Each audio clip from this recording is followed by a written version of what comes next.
A couple of weeks ago, I pitted Abel versus Bright in a battle to, well, I guess not to the death, since they're both immortal, but, a battle.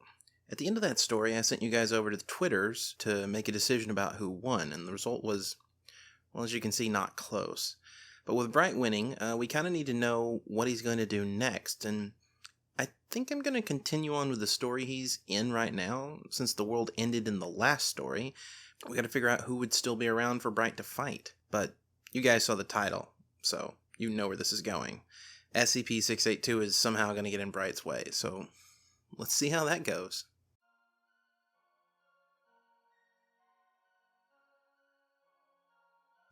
Dr. Bright held a pitch-black shaving razor in one hand and pulled down on his skin with the other. He was looking down into his own reflection in the surface of what he could only assume was highly radioactive water. I mean, he wasn't sure, of course, but the slightly warm, fuzzy feeling he was experiencing was definitely stronger here than it was elsewhere. The face looking back at him had olive-colored skin, prominent tattoos on the face and neck, and Bright's amulet hanging around that neck, dangling just over the water. It was impossible to know how long it had been since the end of the world until a goat ate the ruby necklace.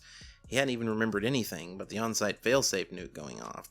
And once he had control of the goat, he knew it was only a matter of time before the animal was just going to die of hunger anyway, so he made a trip back to Site 19 and laid down to wait for Abel to come back. Still, the fact that the world was still radioactive meant it couldn't have been that long, right? And the serious version of him was worried. SCP-2000 should have already activated, but something must have stopped it. But what? He didn't have a whole lot of time to think about that, though, because a giant creature came up over a nearby hill. The dead earth kicked up into dust as soon as it noticed him. The creature stood on two legs, maybe 10 or 12 feet tall. Its dark green skin was pocked with pustules, each of them slowly oozing some sort of white fluid. The creature's head looked like a cross between an anteater and a shark with a long snout filled with hundreds and hundreds of road teeth. Dr. Bright cracked his neck and materialized a grenade launcher out of thin air, and the creature raised its clawed arms into the air and roared. Then, just as it came down on all fours to begin to run, SCP-682 came bounding over the hill as well and snapped its jaws around the green monster's neck. 682's mouth clamped down hard as the other creature began to thrash, but it couldn't find purchase on the ground as 682 arched its back and lifted it into the air. Suddenly, an almost deafening crack sounded throughout the valley, and the other monster fell limp. 682 let it fall to the ground, and then it turned to face Dr. Bright. "Oh, I'm going to enjoy this," it said, with whatever passed for a smile for that thing.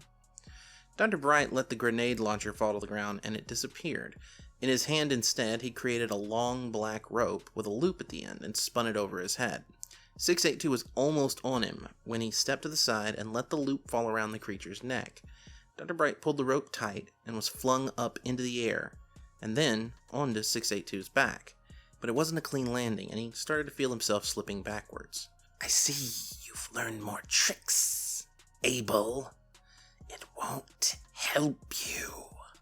Bright pulled hard on the rope and tried to keep himself from being dragged beneath the beast. "I'm not able." SCP-682 stopped and sniffed. "Bright!" Then it began to buck against him. "Wait, goddammit, wait!" The creature didn't respond, flinging its back end into the air. Bright was being buffeted now against the back of the creature, over and over and hard. I know how to bring people back." The creature stopped and snorted. Then it let out what seemed like a low chuckle. "You are stupider than I remember. How did you feel when everyone died while you were still in a box?" SCP-682 gave another hard buck against Bright, and while he was in the air, Bright pulled again hard on the rope to move up to the beast's neck. "I've always wondered about you. Do you want everyone to die, or do you want to be the one to kill them?" 682 didn't do anything other than pull one of its front legs up and scratch at the rope. "Both." "Close enough. I saw you kill that thing just now. You did it because you could. But you want to kill me. Think about that feeling, but with 7 billion possible victims." There was a long, Long pause. And then it said, "What do you need from me? I could use a ride."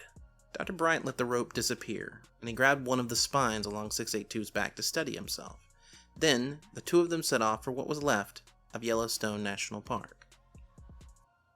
Well, that's that. Bit of a stalemate, I think. Man, could you imagine if there was art of Abel riding 682 with Bright's amulet around his neck? Hint, hint.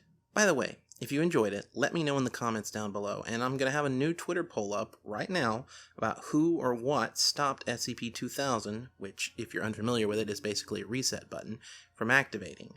Now, I imagine it'll mean that whatever you choose is what Bright's going to be fighting next. Maybe 682 will be in there as well, I don't know. Head on over to Twitter, and the link that's going to be in the description below. Follow me, and vote in the poll, and we'll see who Bright fights next. Also, I want to thank the following brand new patrons: Maverick at the $20 tier, and Logan at the $10 tier.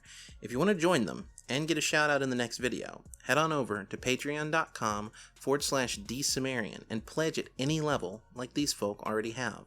You really have no idea how much that helps. And more than anything else, thanks for watching.